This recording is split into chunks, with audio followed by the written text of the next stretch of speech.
أشهد أن لا إله إلا الله أشهد أن لا إله إلا الله أشهد أن محمدا رسول الله أشهد أن محمدا رسول الله حي على الصلاة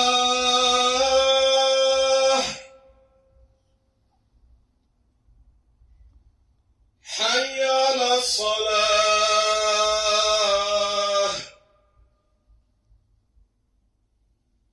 حي على الفلاح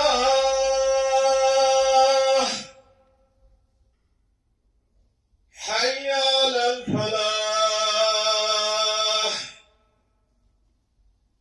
الله أكبر الله أكبر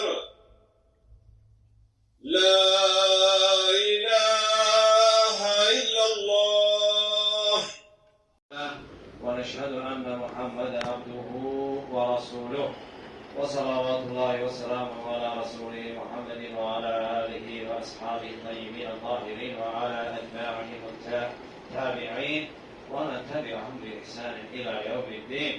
يا أيها الذين آمنوا اتقوا الله حق تقاته ولا تموتن إلا وأنتم مسلمون. يا أيها الناس اتقوا ربكم الذي خلقكم من نفس واحدة وخلق منها زوجها وبث منهما رجالا كثيرا ونساء. أيها الناس، قال الله تبارك وتعالى في كتابه الكريم: أعوذ بالله من الشيطان الرجيم، بسم الله الرحمن الرحيم، ثم لتسألن يومئذ عن النعيم. Sadakallahul azim. Bugünkü cümə xutbəmizin mövzusu son dövrlərdə daha çox eşitməyə başladığımız intiharlar haqqında olacaqdır. Değerli Müslümanlar, intihar insanın şuurlu olarak öz iradesiyle ölümü seçip hayatına son vermesidir. İntihar Allah'ın bize bəxşettiği hayat nimetine xəyanət etmektir. İntihar Allah'ın rahmetinden ümid kesmektir. İntihar bizden evvelki ümmetlerde de qadağan edilmiş pis bir emeldir. İntihar şeytanın hilesine aldanmaktır. İntihar cehenneme aparan büyük günahlardandır. İntihar imansız ve kafirlerin her yolu kimi göreceği yanlıştır. İntihar mesuliyet ve mübarizeden boyun kaçırmaktır. İntihar arza kanadın saçmasından kaçıp ilanın saçmasını seçmektir. Ve nihayet intihar həlli mümkün olandan imtina edip həlli mümkün olmayanı kabul etmektir.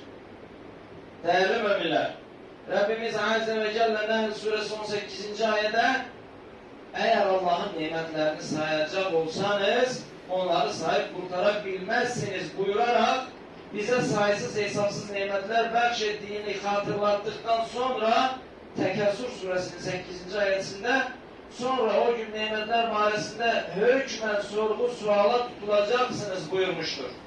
Rabbimiz Azze ve Celle bu ayet ile bize avtobusla seyahat edende, restoranda yedikte veya dükkanda alışveriş edende hesap ödediğimiz kimi mütlak bize dünyada verilen nimetlerden məhşerde hesaba çekileceğimizi hatırlatmıştır. Şüphesiz ki bu hesaba bizim olduğunu düşünüp benim hayatım, benim gözüm, benim başım, benim ayağım dediğimiz bize bəxşedilen hayat ve beden üzvlərimizle dahil edilecektir. Çünkü biz libası, paltarı alsak da hayatı, eyneyi alsak da gözü, ayakkabını alsak da ayağımızı, papağı alsak da başımızı herhangi bir dükkan veya marketten almamışım. Buxarda gelen hadiste Peygamberimizin sallallahu aleyhi ve sellemin bedeninin de senin üzerinde hakkı var sözü bedenimizde olan organlarımızın belə bize emanet olarak verildiğini bildirir. Elə buna göre de dinimiz İslam intiharla yanaşı hatta hər hansı bir organımıza zarar vermeyi belə qadağan etmiştir. Əbu Davudda gələn hədisdə Zatü Selasil döyüşündə Əmr ibn Az radiyallahu anh soyuq bir gecədə cünub oldu. Qüsul dəst namazı alsa xəstələrin öləcəyindən qorxaraq təyəmmüm etdi və yoldaşlarına sübh namazını qıldırdı. Mədinəyə qayıtdıqdan sonra bunu Rasulullah'a xəbər verdilər. Peyğəmbərimiz sallallahu aleyhi ve sellem, ey Əmr, sən yoldaşlarına qüsulsuz olaraq namaz mı qıldırdın?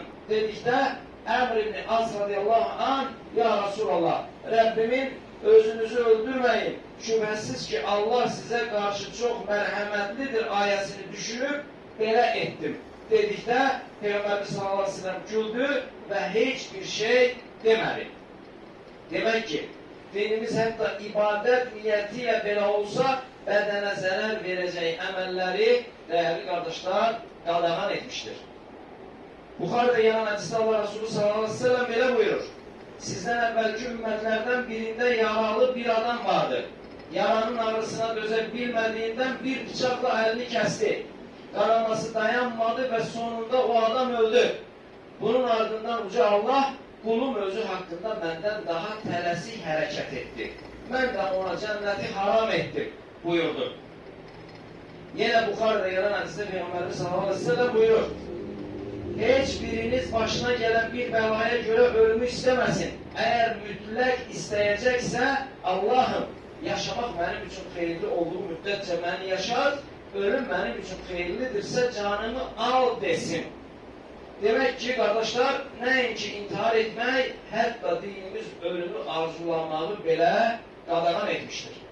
Dəyərli qardaşlar, işini və çox yaxın bir doğmasını itirən, ağır xəstəliyə tutulan, maddi çətinliklər çəkən, ailəsində zorakılıq və təzyiqlə qarşılaşan, ailəsi dağılıb boşanan və ya başqaları tərəfindən alçaldılan hər hansı bir şəxs əgər həyatın mənasız olduğunu, düşdüyü vəziyyətdən çıxış yolu görmədiyini və özünü həbs edilmiş adam kimi hiss etdiyini deyərsə, əvvəl zövq aldığı işlərə qarşı marağı ölərsə, insanlardan qaçar və ailə üzvləri ilə belə ünsiyyət problemi yaşayarsa, xüsusilə də bütün bunlarla yanaşı dinindən xəbərsizdirsə, demək ki, o hər an intihar et, böyük problemlərdən qurtul tələsinə düşə bilər.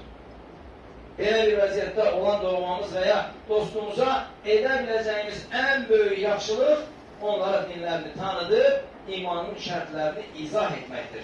Məsələn, dünyaya istirahət etmək üçün gəlmədiyimizi və ölümün yoxluq olmadığını izah etmək o an üçün o qardaşımıza, o vətəndaşa deyilə biləcək ən böyük tövsiyə olar. Gözəl qardaşlar, müasir dövr alimlərimizdən biri kim qədərə iman edərsə, kədərdən, qüssədən əmin olar demişdir. Yəni bir nəfər qədərə iman etdikdən sonra onun başına gələn müsibətlərin, onun günahlarına kəffarə olacağı və dəyərli qardaşlar, Allah qatında dərəcəsinin yüksələcəyini və ona verilən nemətlərə isə şükür edəcəyi təqdirdə nemətlərin artıb və ona cənnətdə o nemətlərin davamını veriləcəyini düşünər və ona imtihan da, ona nemət də fayda verər. Yəni, mütləq və mütləq intihar qarşısında edilə biləcək ən böyük müqavimət qədərə və imanın digər əsaslarına iman etməkdir. Dəyərli qardaşlar, Fransanın Osmanlı dövlətindəki son səfiri zamanının ədibi Məhməd Akif Ersoy ilə qarşılaşdıqda Fransanın ən inkişaf etmiş, ən şəraitli kəndlərində belə intihar və dəliliyin çoxaldığını demiş və Osmanlının ən ucqar şəraitsiz kəndlərində isə intihar səviyyəsinin Fransanın o kəndlərinlə müqayisədə demək olar ki, sıfıra bərabər olduğunu, heç olmadığının səbəbini soruşmuş və Məhməd Akif Ersoy o fransız səfirinə onu təcrübələndirəcək bu cavabı vermişdir. Biz uşaqlarımız doğular doğulmaz, ağılları kəsər kəsməz onlara 6 peyvənd vururuq. Və o 6 peyvənd səbəbiyle onlar ömürləri boyunca son nəfəsini verənə qədər nə intihar, nə dəliliyə meyillənmirlər. Təcrübəni gizlədə bilməyən Osmanlı demək dövründəki son fransız səfiri deyir ki, o nə peyvənddir? Cavab verir ki, biz uşaqlarımız ağılır, kəsər, kəsməz onlara imanın 6 əsasını. Allaha, peyğəmbərlərinə, kitablarına, mələklərinə, öldükdən sonra dirilməyə və qədərə imanı təlqin edərik və onların əhdlərinə və qanlarına qarışdıraraq cavabını verir. Dəyərli qardaşlar, və o vəziyyətdə olan bir vətəndaşa, bir dostumuza, bir yaxınımıza demək, yardımımız onlara sevgi və anlayış göstərməklə ola bilər. Və yenə onlara yardımımız onların hiss etdiklərini, anladığını göstərərək sadəcə onları dinləməklə ola bilər. Və dəyərli qardaşlar, xüsusilə yeniyetmə uşaqları olan qardaşlarımıza tövsiyəm, uşaqlarımızı məhrumiyyətdən məhrum etmək. Yəni, hər dediyini o dəqiqə onun üçün təşkil eləməyək. Qoy uşağımız olmazı, qoy uşağımız yoxduru bilsin.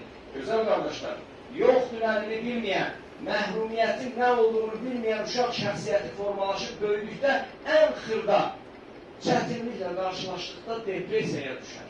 Və Allah qorusun, intihar kimi dəhşətli böyük bir harama addım atar. Yəni, uşaqlarımızı çalışır, gözəl qardaşlar, bir balaca zəhmətə, bir balaca yoxluğa, bir balaca çətinliyə alışdıraq. Dəyərli qardaşlar, Allah bizə, millətimizə və bütün müsəlmanlara müsəlman kimi yaşayıb, iman ilə son nəfəsini La ilahe illallah, Muhammedun Rasulullah ilə verə bilməyi nəsib etsin. Barakallahu li və lakum fil Qur'an-ı azim və nafa'ani və iyyəkum lima fihi minəl ayati və zikril hakim.